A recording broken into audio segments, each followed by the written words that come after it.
campus of the University of Utah in Salt Lake City. The Utah Debate Commission welcomes you to the Attorney General Republican Primary Candidate Debate.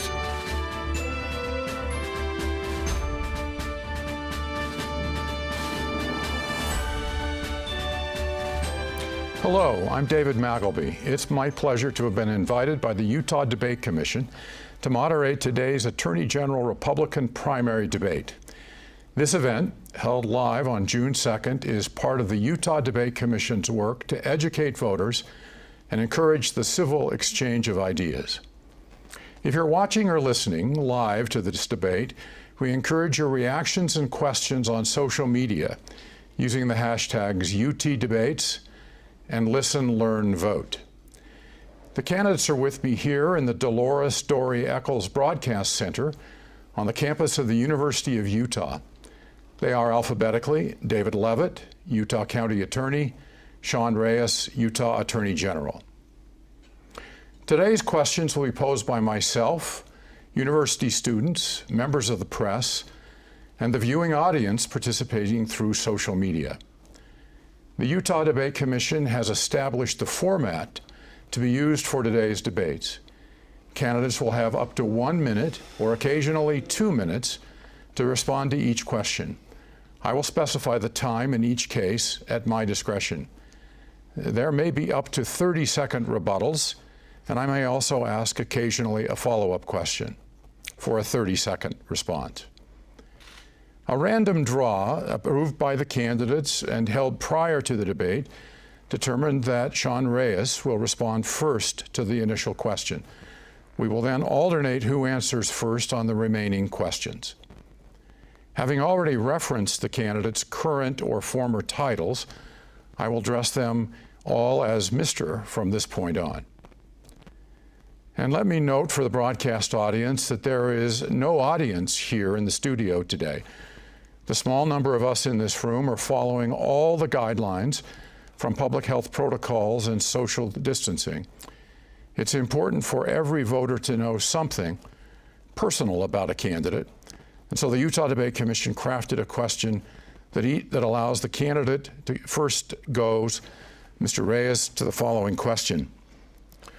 What about you is a justification, if you will, for voters to vote for you in this 2020 election? Professor, let me answer it this way.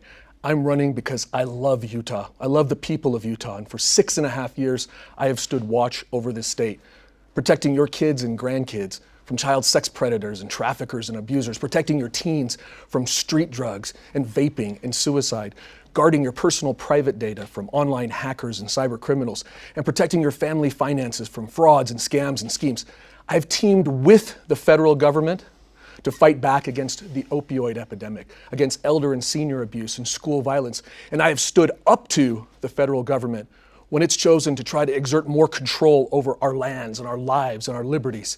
Hasn't been easy, working 12 to 15-hour days up and down the state, traveling sometimes to DC, Supreme Court, White House, Congress, to bring back wins and resources to the state of Utah. But I've got more to give. I want to build on the successes that my team and I have created here in the state of Utah, and I want to finish the job that I started. Mr. Leavitt, same question to you. I've practiced law for 30 years. I've represented state governments at every level, from municipal, county, state, and even national governments in Eastern Europe. I've spent almost 30 years in the criminal justice system, 10 of those as a criminal defense attorney, 10 of those as an elected prosecutor.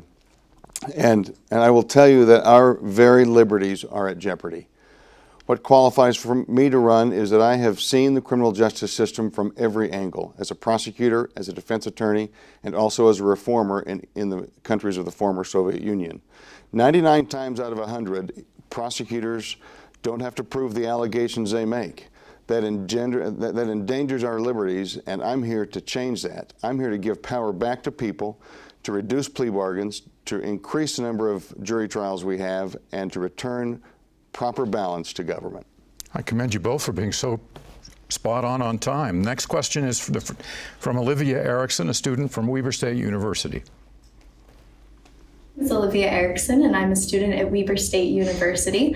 And my question is, what are the differences between your and your opponent's approach to the Office of Attorney General? We have a 1-minute answer. This will go to Mr. Levitt first. I believe that as the chief law enforcement official in the state of Utah, that the Attorney General should be out front in leading criminal justice reform. The reality is that 90% of the people in our jails are not violent people. Only 10% are violent. The violent and the dangerous, they belong in prison. But the other 90%, we need different ways for them to pay their debt to society. We must reform our criminal justice system. The role of the Attorney General as chief law enforcement official of the state is to lead out. I'm doing that in Utah County as the Utah County Attorney, and I'm running for Utah Attorney General because in almost 7 years as being the Attorney General, Sean Reyes has done nothing to reform the criminal justice system. He believes in the lock-em-up mentality that is destroying all of us, and I will say, punishment, yes, retribution, no. It's about redemption. The violent and dangerous belong in prison, but most of them are not that way. Mr. Reyes. Thank you. Well, certainly criminal justice reform is an important issue, but it's not the most important issue, and anybody who tells you that it is not qualified to be the Attorney General. The Attorney General has so many more roles and responsibilities than just one. Represents the state, but he also represents the people of the state. The Attorney General is an independent voice that stands up even to other members of the executive branch. Attorney General handles all the civil cases, complex litigation. Attorney General handles criminal cases, statewide jurisdiction for all of the many things that I talked about, not just violent crimes, but crimes like white-collar frauds and scams and schemes, things that I have brought to the state of Utah so many resources to, have been called the statewide and national leader. My opponent talks about me being aggressive. I am aggressive on crime, but there's a reason people like Senator Mike Lee have said that I've done more for criminal justice reform than any other Republican Attorney General in the United States. So I believe I've done more than my opponent has in criminal justice reform, and that's the only issue that he's running on. So let me ask a quick follow-up. Mr. Reyes, what specifically have you done on criminal justice reform? And Mr. Levitt, of the list of things that Attorney General Reyes mentioned, are those important to you too? A follow-up. Mr. Reyes. Mr. Levitt, you go first. I'm sorry.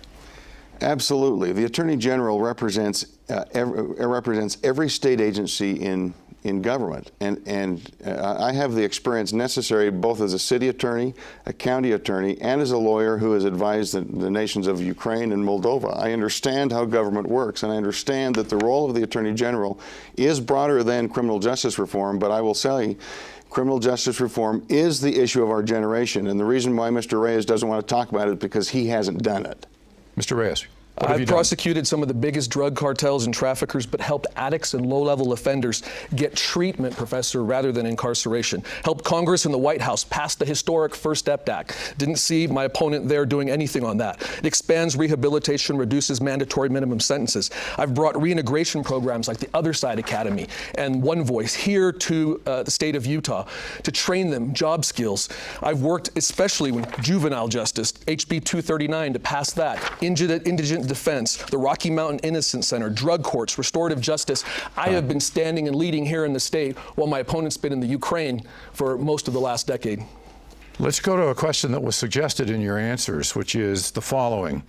What is the proper role of the Attorney General in state government? Is the office a check on the governor and the legislature?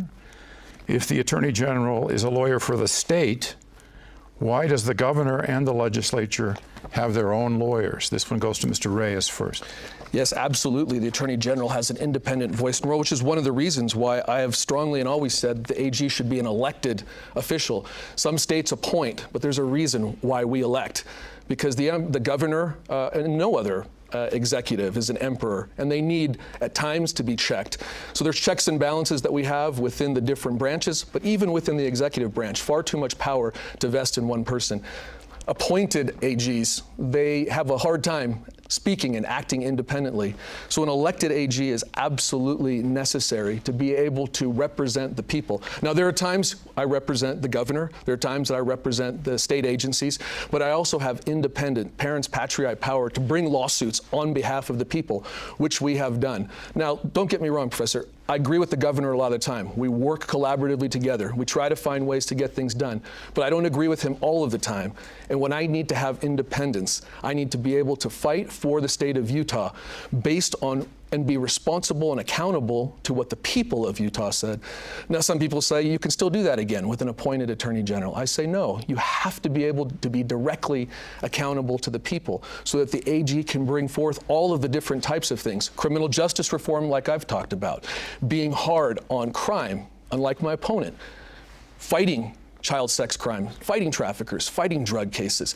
And not only that, expanding out to fight the opioid epidemic and other threats that exist. Mental behavioral health, to me, is a far bigger issue than just criminal justice reform. Mental behavioral health issues underlie our suicide problems, our opioid problems, and our addiction problems, our child pornography problems.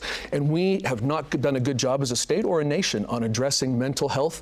We need more resources there, and that's a place where I've stood out and championed. Passing the Safe UT app, getting a 3-digit number nationally. All of these are resources for the people to be able to protect themselves. That's the role of the state attorney general, independent voice. Mr. Levitt. The state attorney general is the chief law enforcement official for the entire state. He or she is the only elected office holder who has charging capacity and investigative capacity statewide. The Attorney General has the capacity to charge anyone he or she wishes to charge, investigate anyone he or she wishes to charge, and he or she has 100% complete immunity for those actions. Because of that, the Attorney General is, by definition, a check on the governor, a check on the legislature, a check on the police. That is the role of the Attorney General. It's not necessarily a fun job. It is a job that requires the ability to weigh and balance and the ability to deal with the tension that must exist between the governor and the Attorney General, the legislature and the Attorney General, and the police and the Attorney General. Because at the end of the analysis, the Attorney General is the people's lawyer. I represent, as the Attorney General, the people of the state of Utah. That means that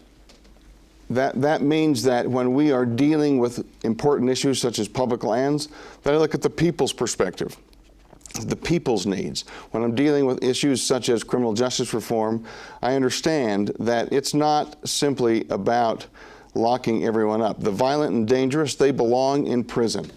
But that's only 10% of our offenders. The Attorney General, the job of the Attorney General is to look at our criminal justice system and say, as a chief law enforcement official of the state of Utah, it is my duty and my obligation under state law to exercise supervisory powers over county attorneys so that we have one criminal justice system in the United States, not one criminal justice system in the state of Utah, not 29 criminal justice systems in the state of Utah. What occurs in Salt Lake County should be the same as far as prosecution of what occurs in Wayne County. That's the role of the Attorney General. A quick follow-up. It's no secret that Utah is a one-party state, heavily influenced by the Republican Party, both in the state legislature and in the governor's office. As Republicans running for this office, how can you reassure the public that party doesn't trump responsibility? I think the first one here was Mr. Reyes. I said the first one, or do you want me to take it? You'll go first on this response. Very good. 30 seconds. For a rebuttal on party, from the beginning, Professor, people have known that I hire the best lawyers, the most qualified lawyers. In fact, when I came in, we fired everybody who was in a position of power and said, we're going to rehire all of it. It doesn't matter what the letter is next to their name. Representing the people of the state of Utah means that the AG's office is a law office. It's not a political office first. There's politics that surround it, and every legal decision you make has a political implication. But first and foremost, we look for the most talented lawyers. We represent the people vigorously. That's how you avoid hyper-partisanship in an office like the Attorney General. Mr. Levitt. The Attorney General should be above politics. As Attorney General, I will understand that while I'm a Republican, I represent the interests and the needs of people of all political persuasions and those who have no political persuasion. It's laughable to me that our Attorney General, Sean Reyes, is telling me that he avoids politics. There has not been an Attorney General in recent memory who is more politically aligned with one party and advances the interests of one party than Mr. Reyes. We're going to go to a social media question now. This one will go first to Mr. Levitt. It's from Timothy Takuafu, and it is the following. What would you have done differently in light of the recent protests in Salt Lake City? I want to commend and recognize the sacrifices of our law enforcement officials, our police officers, their families, and you know, I as a Utah County Attorney and earlier as a Juab County Attorney, I have spent countless hours with our police, and I understand most of their hearts, I understand most of their desires, I understand really what it is they want to do in protecting our society. We need to understand that the turmoil in recent days, what we're seeing all across this country, is an absolute tragedy. But we need to understand that it is the symptom of the larger problem. People don't feel heard. People don't feel like they have a voice in their government. What would I do differently? I would do a better job at acknowledging the government's responsibility to hear its citizens. I would understand that a large part of this problem is that prosecuting attorneys across this country and also in the state of Utah have not done a good enough job holding police accountable for their actions. Despite the fact that we love the police, despite the fact that we are grateful for them, despite the fact that they make tremendous sacrifices and we need the police, we must understand that the police need us and the police need someone to be a check on the police. Unbridled power or unchecked power for anyone is an unhealthy thing, and the reason why we have problems like we do today is because people are angry. People are angry because they view police as having unchecked power. The reason why people see it this way is because prosecutors, and I will include the Attorney General in that, prosecutors do not view themselves properly as a check on police. They view themselves as someone trying to be part of their club. While we need to work with the police, we can't be part of the club of the police because we are their check. Mr. Reyes. Ironic, again, uninformed conclusion from my opponent, because I've filed lawsuits as the Attorney General against sheriffs, against police chiefs, against law enforcement. At the same time, I want to talk about something that he said, because I do agree with my opponent that this was a tragic case, and I want to talk about why it's tragic. First and foremost, the life that was lost, George Floyd's. After that, there's so much more tragedy. It's tragic because the violence that's erupted now, taking more lives, is overshadowing the important message that needs to be heard from the peaceful protesters that yes, there is a racial divide. As a person of color, I understand it very deeply. I know it, I feel it. Just because I'm the Attorney General doesn't immunize me from it. It deepens distrust between minority communities and cops. And the public does vest incredible power in the hands of police and prosecutors, and we have to make sure we do everything we can so that we don't have a situation in Utah like George Floyd. Professor, I didn't wait till 2020 to solve this problem. I did what a real leader does. As soon as I came into office in the wake of 2014 Ferguson and Eric Garner, I sat down with the NAACP. I met with national leadership of the Urban League, and I sat down to figure out what we could do better. Two things came out of that. They had a lot of suggestions, but they said, we'd like you to do better training for law enforcement AG. We also would need mental health resources. And so I went and we created a virtual simulator here that layers incredible resources on top of de-escalation of violence. And we've trained over 3,000 law enforcement officers here in the state of Utah on how to avoid excessive use of force, on how to use their voice, how to stay calm, how to de-escalate violence. This was highlighted at an International Police Chiefs Conference because they said this is the way to do it. People of color, leaders of color have come in and said, this is the way that we do it. We've also expanded mental health resources to law enforcement for my office, and we're working on getting that for everyone. Every law enforcement officer needs that because of the trauma they endure. 99% of the officers are noble public servants out there, and we can't forget that, like people like Officer Lyday, who just lost his life responding to a call for help. I'm going to inquire if the candidates want to do a rebuttal on this one. Or should we move on to the next question? We can keep talking about this. Okay, let's go to the next question then. This one will go to Mr. Reyes first. Is it appropriate for the Attorney General to join other states in legal cases involving the federal government with no connection to Utah. Specifically, should the Utah Attorney General call for the U.S. Department of Justice to drop its case against former National Security Advisor Michael Flynn? Yes, it's absolutely appropriate because injustices at the federal level affect us all. And so it may not be that Utah is a party in the state that has standing, but the Flynn case is a good example of put aside the politics, Professor, of that case. And this is something that even my opponent will have to agree to me on, that the court is a check on prosecutors. The court is not itself a prosecutor. And the reason why I joined my colleagues in filing that brief in support of General Flynn and his writ of mandamus to the appellate court is that the court was trying to extend its power far beyond what the Constitution grants it. And the implications of that are terrorizing. If you think about that, the court could keep a case going whenever it wanted to, based on its own determination of what was meritorious or not. Only the prosecutors, only the executive branch has that power to bring the case and to continue the case, and that's what we ask the court to do. Start acting like a court and not a prosecutor. Mr. Levitt. Certainly there are times when a state attorney general should engage in or join a lawsuit that affects the state of Utah if it is only even tangentially related. That should be something that should be discussed between the governor, the attorney general, and the state legislature, because it's not simply the attorney general's job in that respect. It should be something that's done by consensus. But I'd like to discuss, if I may, the fact that the Attorney General is part of the Republican Association of Attorneys General. And every time the Republican Association of Attorneys General involve themselves, it's for partisan purposes. And Mr. Reyes is duty-bound to follow the Republican Association of Attorneys Generals because they give him so much money. They funnel dark money from various organizations. He's received over $125,000 from them in this election cycle. That's why he's doing their bidding. I want to ask a follow-up on this, and then include your rebuttal, if you will, in that. Given the standard that you announced, Mr. Reyes, where injustice has been done and it doesn't matter where it happens, on what basis would you not pursue many, many other such appeals? How do you limit, given all the other responsibilities you have, the cases in which you write letters as you did in the Flynn case?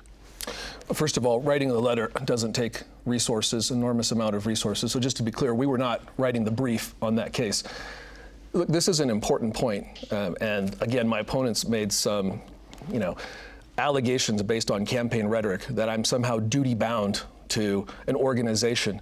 Now, that organization happens to be an organization of other like-minded attorney generals, rule of law attorney generals, who like me are endorsed by the NRA and have A+ ratings, or who like me are true conservatives who are willing to call themselves that, stand up for conservative values, and yet, when the law calls for it, be bipartisan. And you can ask the National Association of Attorneys General how many times I've joined them. I've joined them in far more briefs and letters in the last 2 months than I have my Republican colleagues from RAGA. And I've stood up against my Republican colleagues, just for an example, on the Indian Child Welfare Act, where I sided with California and other states.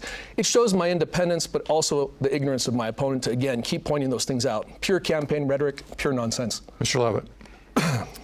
It's important to understand who you count as your friends and who you count as your and who you count as your duty.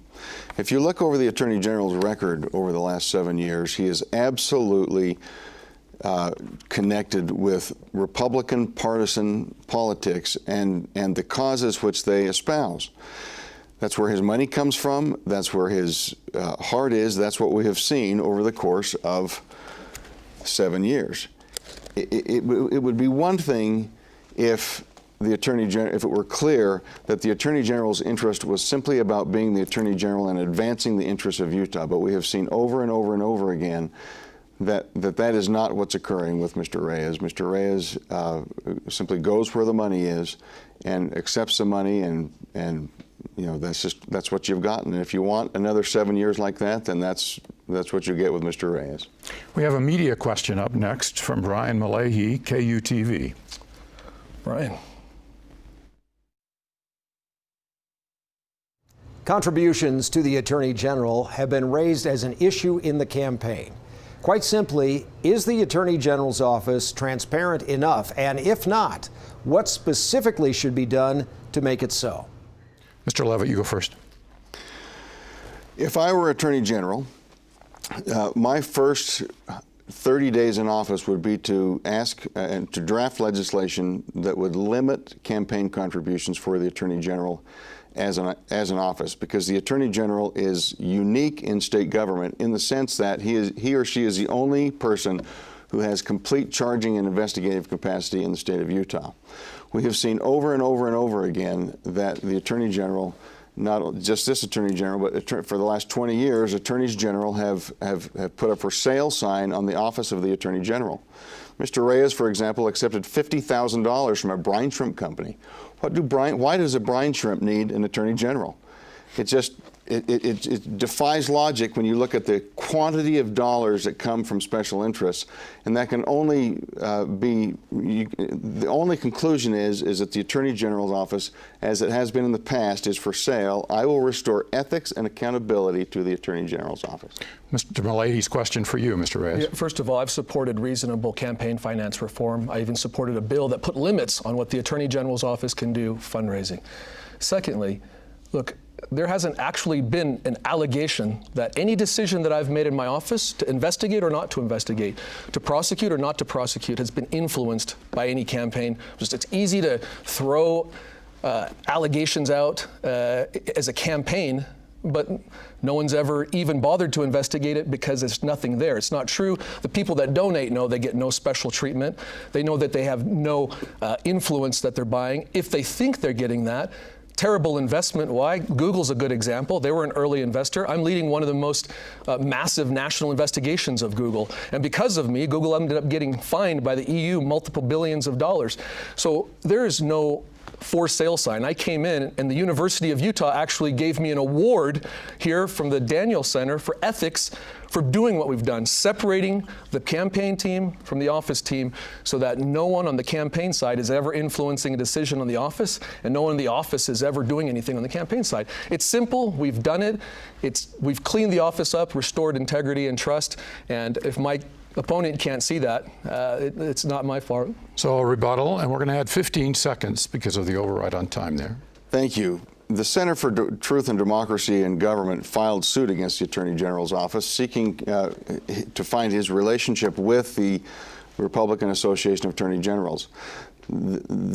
Attorney General Sean Reyes used state-funded lawyers to defend his campaign, alleging that his campaign was not part of the Attorney General's office, and it's interesting. I mean, I'm shocked to hear the Attorney General make a statement that he's done, simply because you simply go look at the court documents and you see plainly that the Attorney General's office is defending his campaign in lawsuits.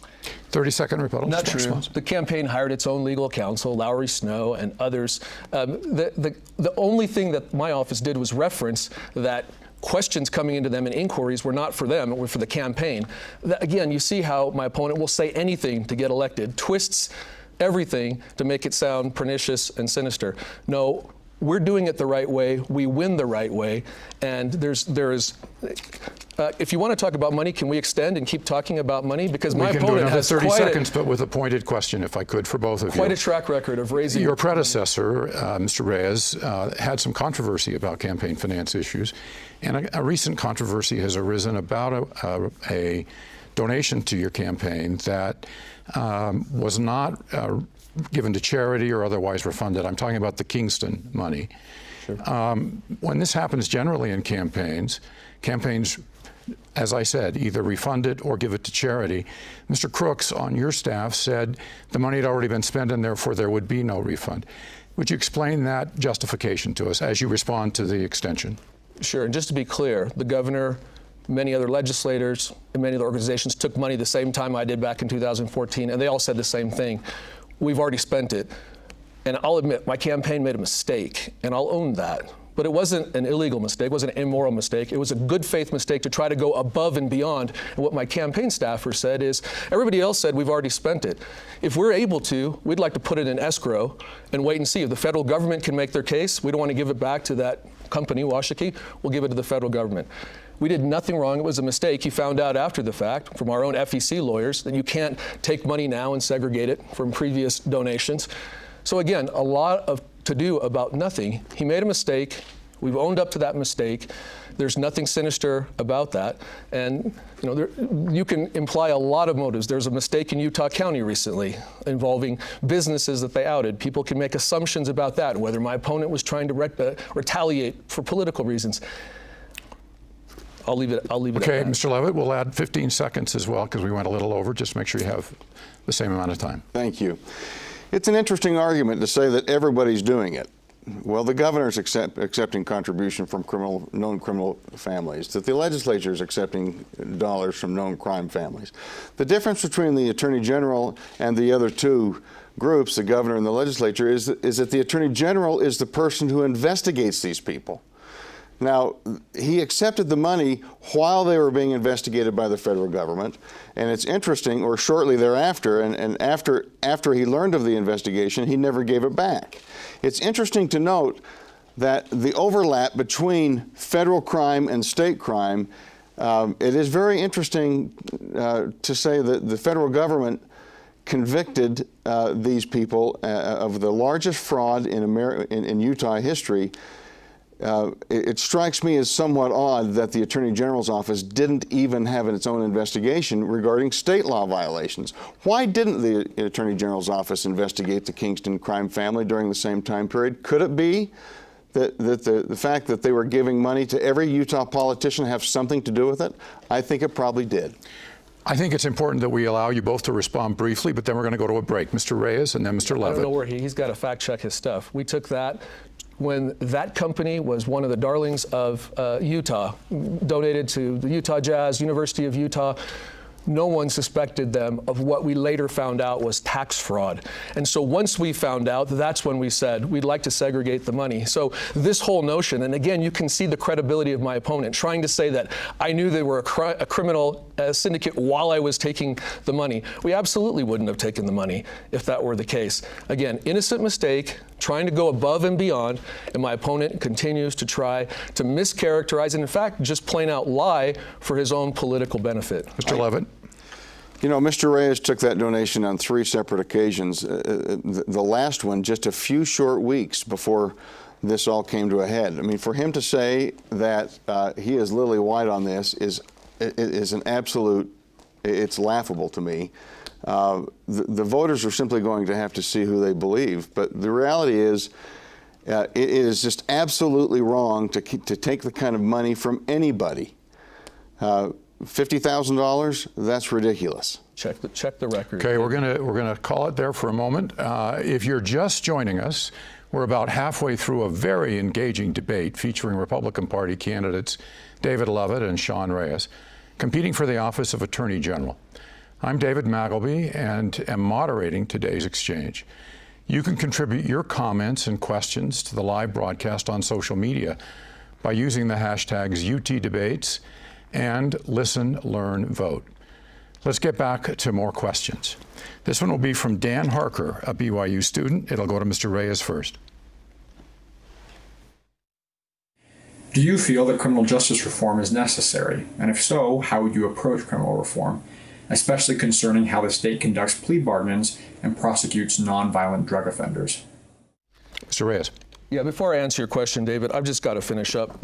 My opponent, when you're talking about money, and what's so ironic and hypocritical is that when he ran for Congress in 2008, he raised $556,000 just for a convention cycle with quotes, "Money no problem for GOP's Levitt," from the Deseret News. It's nice to have a big family with a bunch of money and friends in high places. He bragged about how much more money he raised than the incumbent. Many of those folks are now supporting me. No surprise. But here he's raised in 2 months the equivalent of what I've raised during the last year. And the amounts of money that we've raised are modest compared to other state AG races of similar size. So again, I really just want to make the point that anything that my opponent says about the amounts of money. Now, he did write himself a check, so I grant that. I'm not a multimillionaire from a multi-million-dollar family, so that's great that he wrote himself a check. But that shouldn't have to be the standard. You should be able to fundraise from anybody who wants good government and who wants to be able to exercise their First Amendment rights. Mr. Harker's question was about criminal justice reform. Do you want to go to that, or do you want to keep talking about money? No, I think it is so interesting that when the critical question comes up of the most important issue of our generation, the Attorney General has nothing to say. Criminal justice reform. Plea bargains. Our founders gave us a constitution, a legislative branch to enforce, to make the laws, an executive branch to enforce the law, a judiciary to keep those two in harmony. The one power that the founders never gave government was the power to decide someone's guilt or innocence, to take away their liberty. They reserved that power to themselves through the jury trial. But today, 99 times out of 100, prosecutors like me and like Mr. Reyes give plea bargains, which means that 99 times out of 100, we never have to prove the allegations we make. That has increased our jail population from 200,000 people 50 years ago to 2.3 million people today. And 90% of those people are not violent. The reason why we need criminal justice reform is because we are losing our very liberties. And on the topic of criminal justice reform, he wants to talk about my money. He's got nothing to say on criminal justice reform, and that's very evident by this last question. Well, we spent 2 minutes talking about it before, and I'm happy to talk about plea bargains if you want to give me a rebuttal on plea bargains. There's no way, Professor, that we can fund my opponent's idea of taking every case to trial. So even if it was constitutionally necessary, which it isn't, it's so economically out of the realm of reality. 100 times the amount of lawyers, 100 times the amount of courts. We can't even fund JRI, an important criminal justice reform that I helped pass while my opponent was out of the country. We can't help fund juvenile justice reform, and he wants to take 100 times more money and put them into plea bargain, some quixotic idea that he has that has no necessity founded in the Constitution. Mr. Levitt, you've got to respond to that. A quixotic idea. Yes. It was a quixotic idea. It was one kind that was devised by a group of people called the founding fathers of our Constitution. The jury trial. John Adams said that the representative government and the trial by jury are the heart and lungs of liberty. The only mechanism whereby people can be saved from being driven like horses, work like cattle, and fed and clothed like swine and hounds. Mr. Reyes is misrepresenting me. We can do this without putting more money into the jury trial. We charge fewer people with crimes. We charge different crimes. We don't charge with an eye towards getting a plea bargain. This can be done, and I will tell you, there is nothing more important. He wants to call this a nice experiment in Utah County. He wants to call this a quixotic idea. Ladies and gentlemen, this is about our very liberty. It's at stake. And it doesn't matter in the end of the game anything else but the fact that our liberty is at stake, and he doesn't know anything about it. Let's go to the next question. It's a social media question from Linda Fanua in Kearns, Utah. It'll go to Mr. Levitt first. Is human trafficking really a problem in Utah? 1 minute. Human trafficking is a problem everywhere. Mr. Reyes has done a phenomenal job in highlighting the evils of human trafficking. Unfortunately, most of Mr. Reyes' work on human trafficking has been outside the state. Now, it's a huge problem in Colombia, it's a huge problem in Ecuador, it's a huge problem in Central America. But I'll tell you, there's a form of human trafficking occurring in Utah for which the Attorney General gives no audience. 90% of the people in our jails are not violent criminals. Every time we put someone in jail when they should be dealt with differently, that's a form of human trafficking. There are tens of thousands of people in our state, children, who go to bed every night, whose most often times their father owes more than $10,000 in unpaid child support. Their mother's working 2 and 3 jobs to make ends meet. It's the job of the Attorney General to deal with that and to prosecute that. Those are felonies. But we don't do anything about it because we're way off in Central America trying to become famous, taking care of a problem that is by and large not Utah. Mr. Reyes, 10 extra seconds on child trafficking, please. Once again, you see that everything for my opponent comes down to only one thing: criminal justice reform. And if that's the only thing that you as a voter care about, the only thing, and you don't care about protecting our families from child sex predators, you got rid of his SVU unit, you don't care about protecting us from opioids, you don't care about protecting seniors and veterans and everything else that I've done, then you should vote for him. If your only issue is criminal justice reform, I will remind you again, I've done more than my opponent on criminal justice reform right here in the state of Utah over and over and over again. He asked for the endorsement of the architect of JRI, Eric Hutchings. He asked him numerous times, trying to gain some credibility for this charade that he has about his criminal justice reform. Eric Hutchings did the video for me because I was the one with him getting JRI passed here in the state of Utah. Human trafficking is a huge issue. My record stands on itself. I took this state from an F to an A in terms of legislation passed, investigations, prosecutions. Human trafficking is the fastest growing crime in the world, but I've done more here in the state of Utah than just go on a couple of undercover operations. I appreciate the exchange, but we've got to also honor the time, please. So 10 seconds. 10 seconds. We're not doing enough for the prosecution of sex crimes. That's why I reorganized my SVU unit to provide more special victims lawyers in every courtroom. Eric Hutchings, I've never even asked him for an endorsement. I don't know what in the world you're talking about. That's an absolute fabrication. Time. 10 seconds. Human trafficking. I'm not just a global leader, I'm the leader here in Utah, and we have to continue that fight. There's far too many people suffering sex trafficking, labor trafficking, illegal adoptions. That is a huge issue. So I want to ask a question. This can be a 30-second answer, but I think it's relevant. If elected in 2020, do you pledge to complete your term in office? This one goes first to Mr. Reyes. Absolutely. I've turned down offers from Washington, D.C. because, as I said in my opening, I love the state of Utah. I'm here to finish the job that I started. I want 4 more years because so many of the programs that we started, like getting a 3-digit number like 911 nationally that people here in Utah will be able to call when they're in crisis, mental behavioral health crisis, I need to see that through and finish it out. The Safe UT app that we've created, online programs, all of the different strike forces that we've put together with different partners, I want to see all of those through. Time. Mr. Levitt. Absolutely. This is not a stepping stone for me. This is a platform from which I can champion criminal justice reform. We must reform our criminal justice system. Mr. Reyes says that this is my only issue. This isn't my only issue, but it is, in fact, my main issue. If I'm elected Attorney General, I will work tirelessly to make sure that the violent and the dangerous remain in prison. I'll work tirelessly to make sure that the nonviolent, that are 90%, have other options to pay their debt to society. I'll make sure that our system is protected and kept safer because of those reforms. Let's go to the next question. It's from Lee Davidson, the Salt Lake Tribune, and it'll go first to Mr. Levitt. Hi, this is Lee Davidson with the Salt Lake Tribune.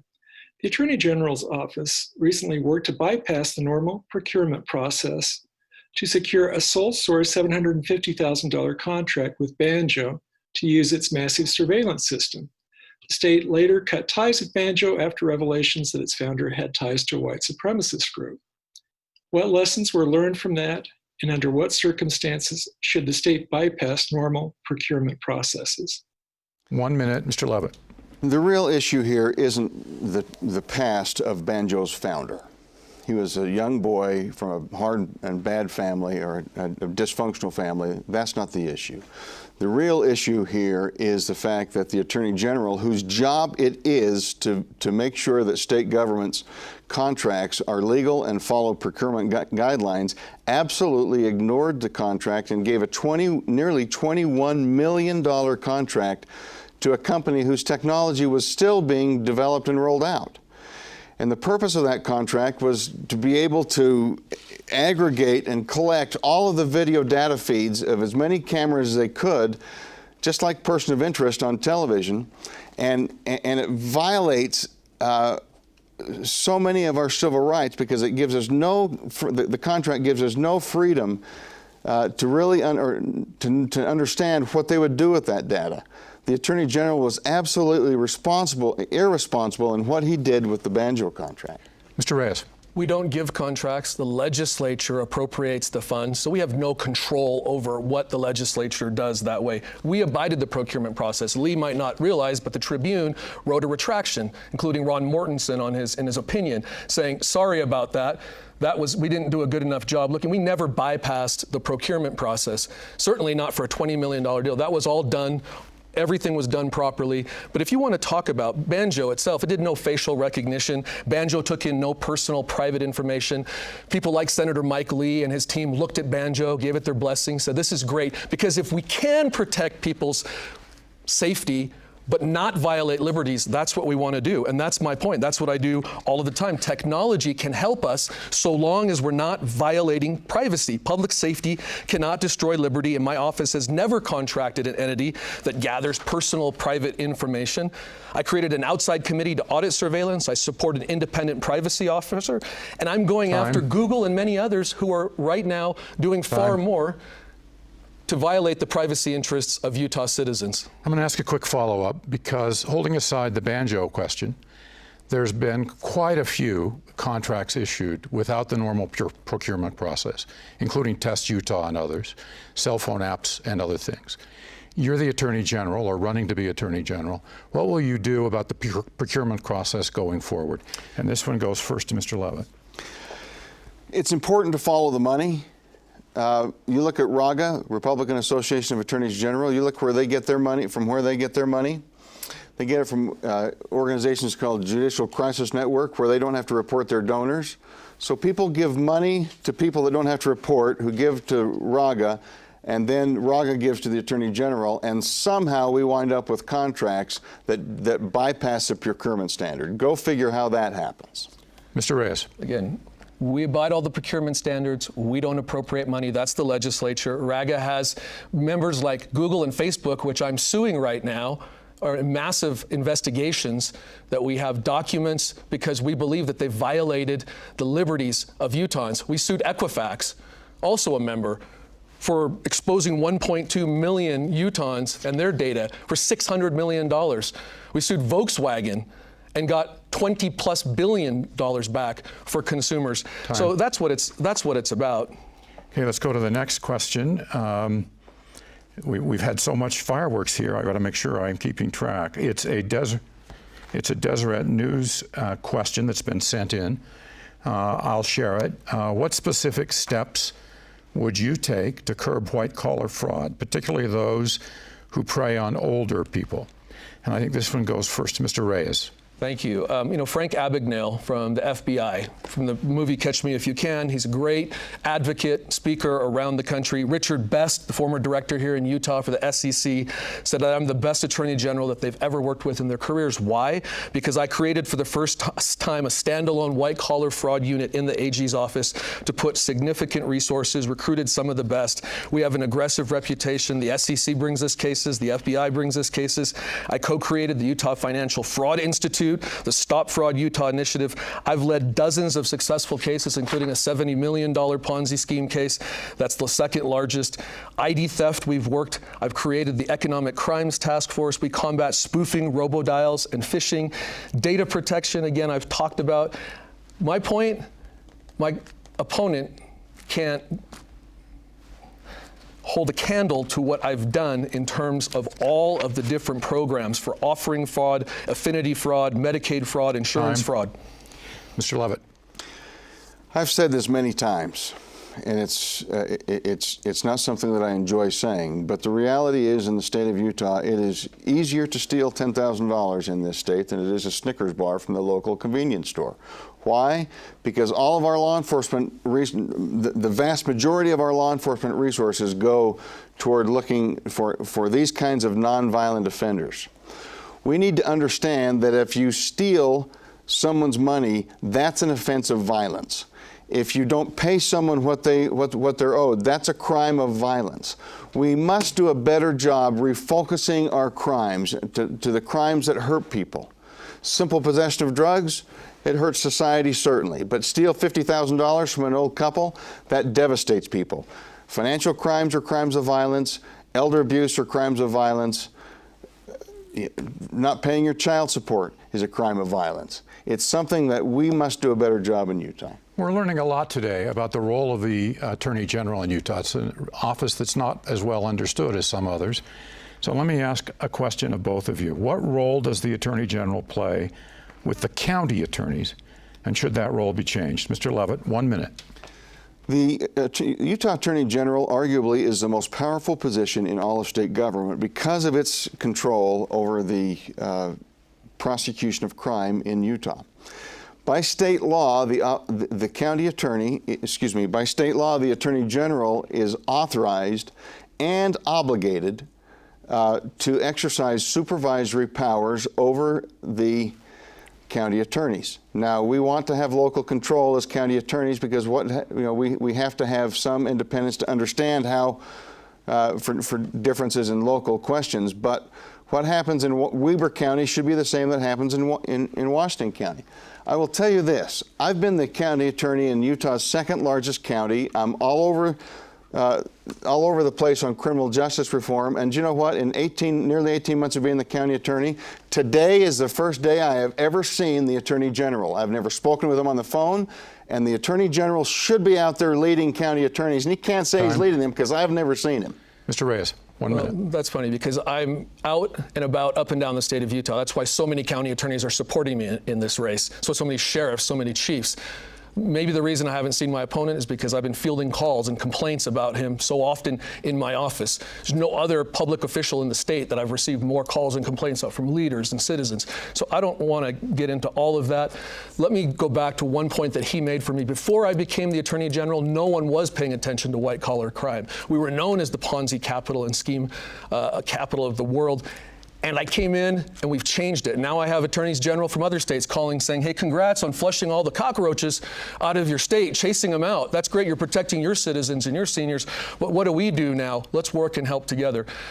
My opponent would want to be an emperor and tell and dictate to the county attorneys what they would do. He said it many times over and over. It's offensive to the county attorneys, one of the reasons why they don't support him.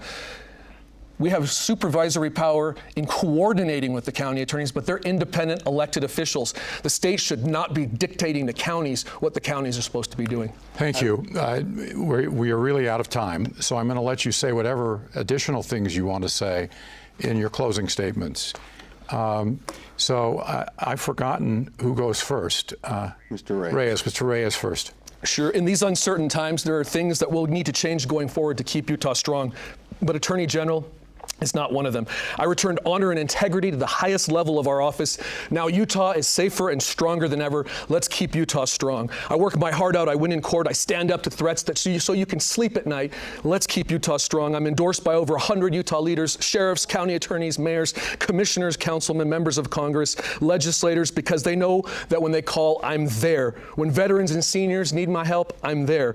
Keep Utah strong. I'm the only one in this race with the highest rating for integrity, ethics, and legal skill by the gold standards of all legal ratings. Let's keep Utah strong. I'm a proud conservative, but I find ways to work with Democrats and Republicans to get things done. Let's keep Utah strong. And I'm a proven leader and winner. I ask for your vote. Sean Reyes for Attorney General. Together, let's keep Utah strong. Mr. Levitt. I am a person who absolutely will state unapologetically that we must change our criminal justice system.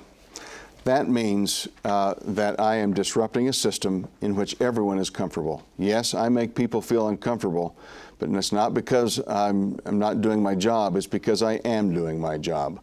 In my last 30 seconds, I'd like to raise an issue that no one has even talked about today, and that's public lands. From my earliest days as a youth, it was instilled in me that Utah should control its public lands. Utah is owned by the federal government. Almost 70% of Utah is owned by the federal government, and I have never stopped working as a professional for the ability to Utah to control its public lands. I've never stopped working for it, and like most of you, I've never stopped hoping for it. As Attorney General, I will work my hardest to restore and to provide control in Utah's public lands because the Attorney General has done nothing for that in 7 years. It's been an enlightening and engaging hour with our candidates, David Levitt and Sean Reyes.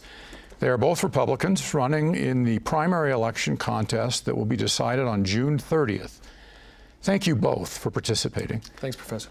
and for your desire to serve in public office. It's often thankless. Thanks also to our panelists for their contribution.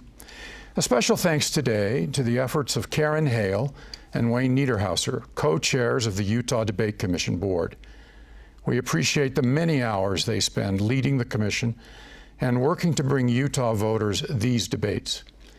Thanks also to Nina Sliding, the Debate Commission's Executive Director, for her work with candidates, media partners, and sponsors. The Commission thanks the University of Utah and PBS Utah for hosting and facilitating this debate, even in these challenging times, as well as the generous sponsorship that was coming from the Larry H. and Gail Miller Family Foundation and the doTERRA International. The Utah Debate Commission urges you to vote in the upcoming primary election held on June 30th. The primary election will be conducted primarily by mail. Please do not forget to mail in your ballot. I'm David Magleby. Thank you for tuning in.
Okay. There might be a Zoom call that comes in and that you would see it there.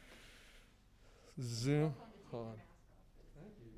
I'm gonna just print for a second because it was like a trip around the labyrinth.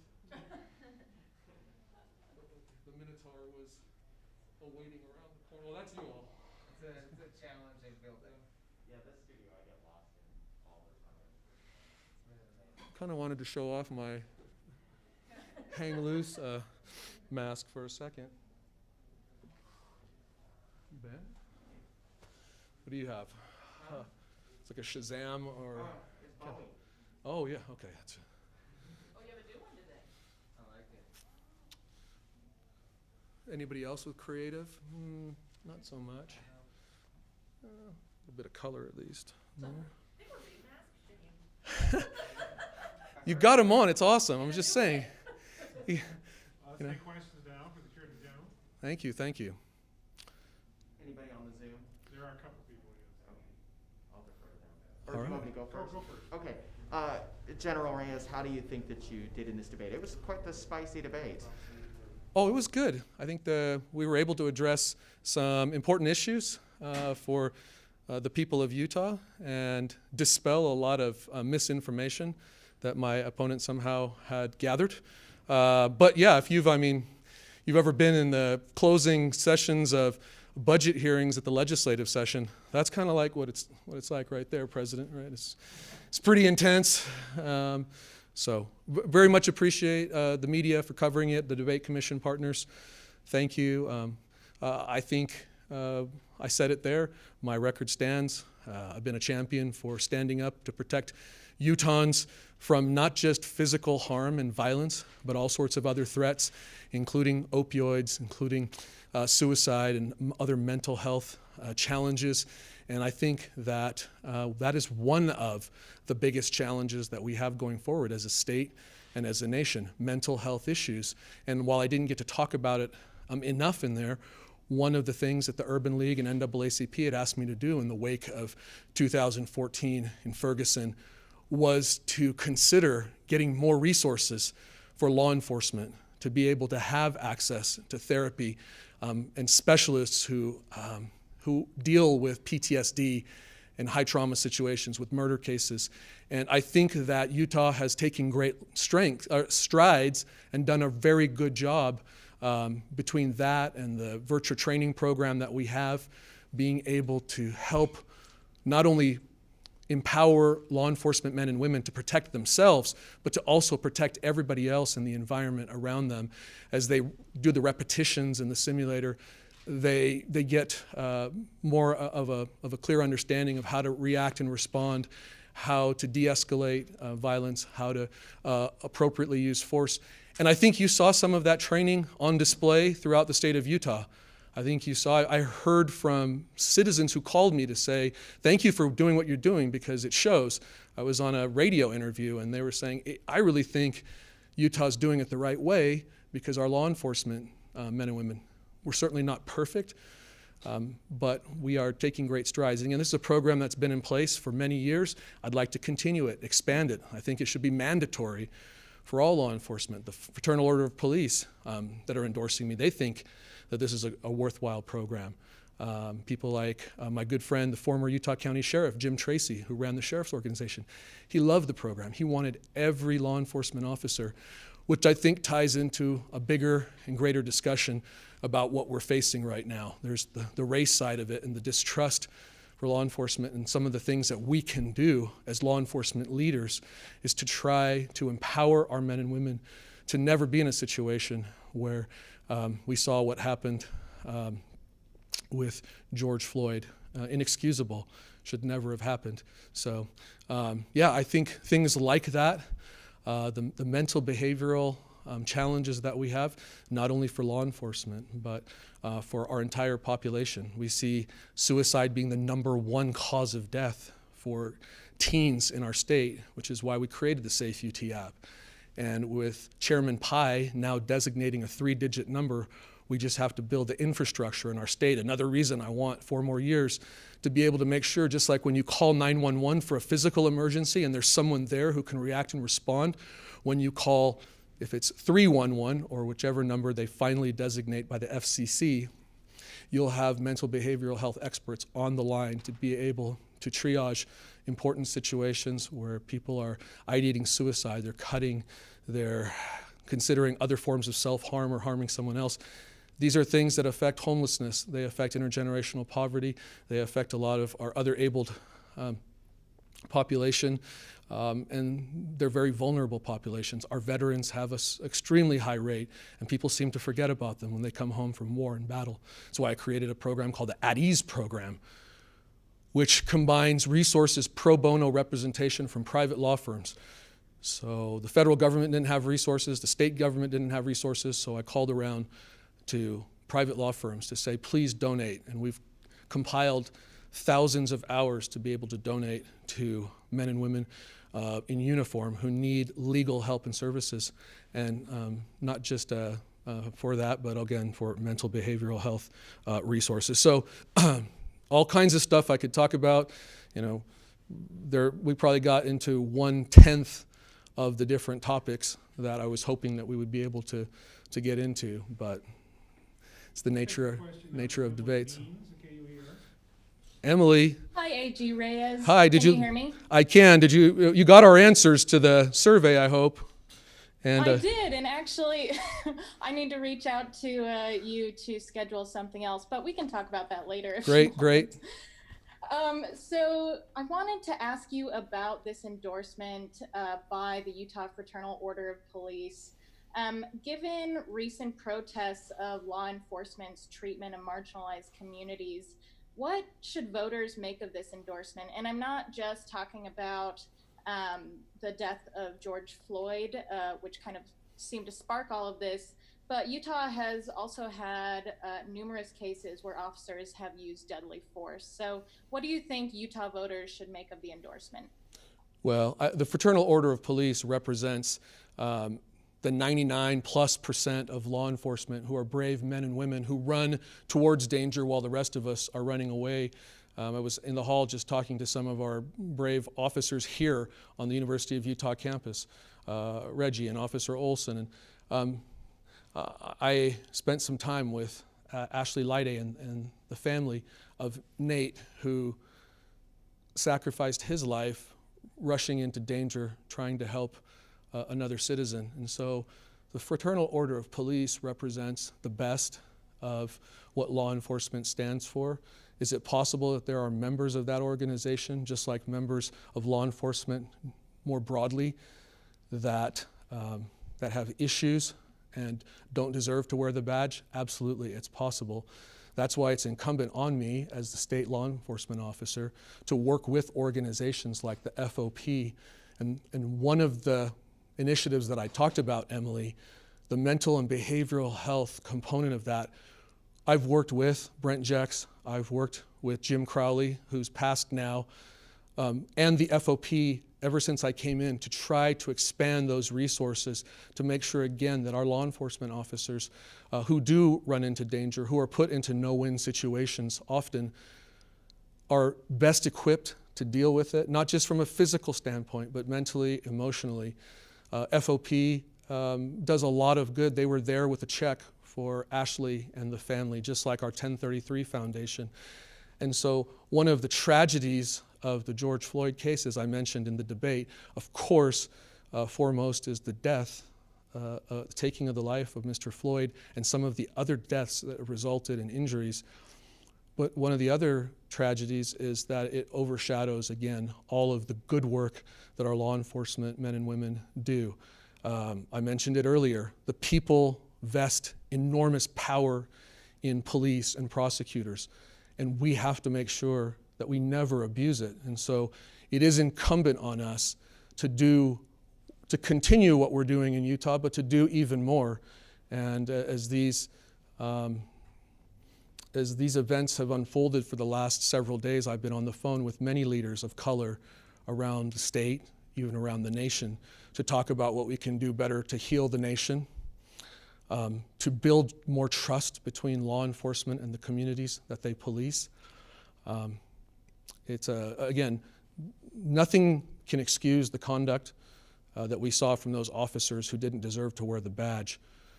But again, it highlights that yes, there is a lot of distrust.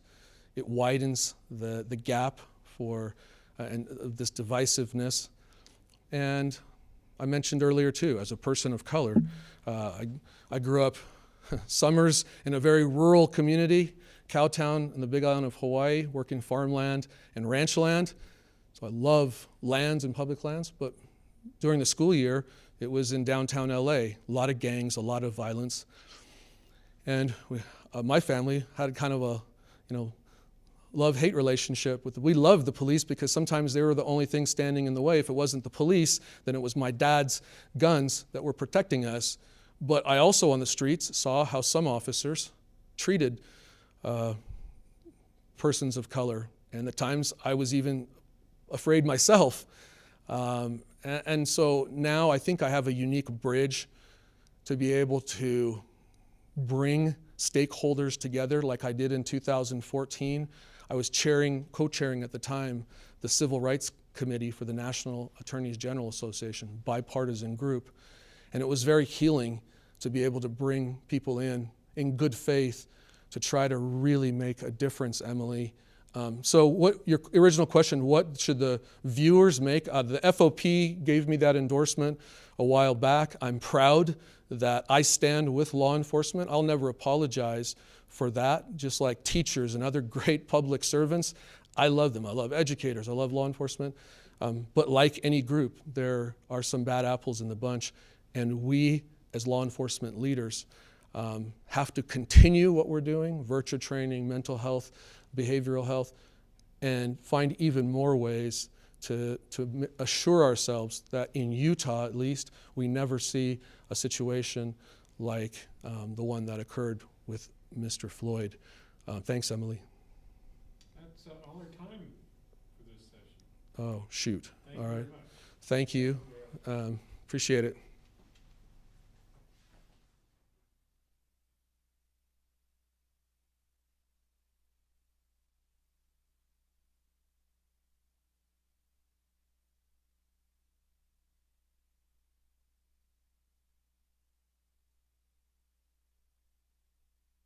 Yeah, we can talk on Friday. I think we've got that plan. Thank you so much.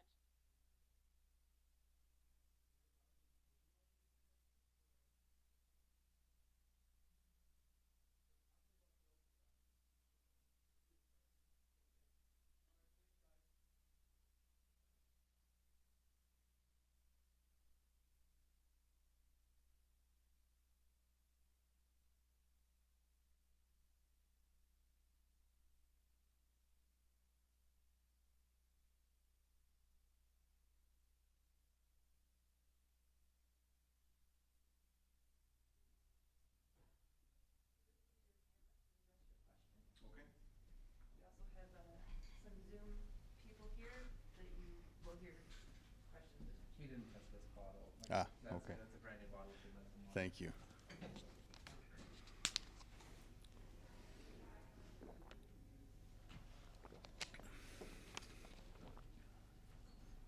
You ready, Mr. Leggett? I am. All right, let's take questions for Mr. Leggett. So how do you think you did? It was quite the spicy debate there. I appreciate the opportunity to visit with Sean Reyes on important issues. Like I said, I've been the county attorney for 18 months. This is literally the first time I've been in the same room with him,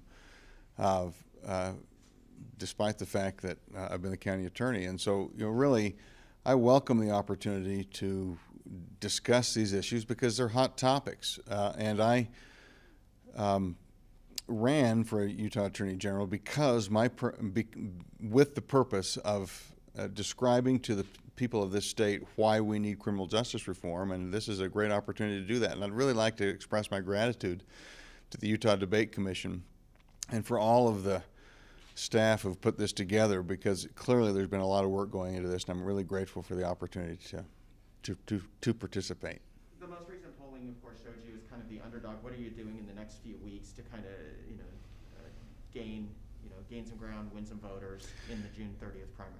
You know, it's interesting. Our polling says just the opposite, frankly. The poll that was released by Utah Policy has to be about the only political poll that I've ever seen that doesn't show undecideds in the race. I would suspect, as a challenger to the incumbent, that I would be in a position of having to make up ground. But quite frankly, I liked our poll numbers were quite encouraging, and I'm quite pleased with where we are.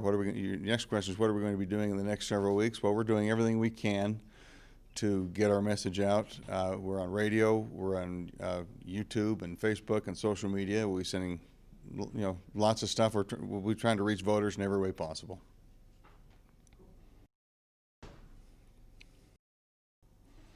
Other questions?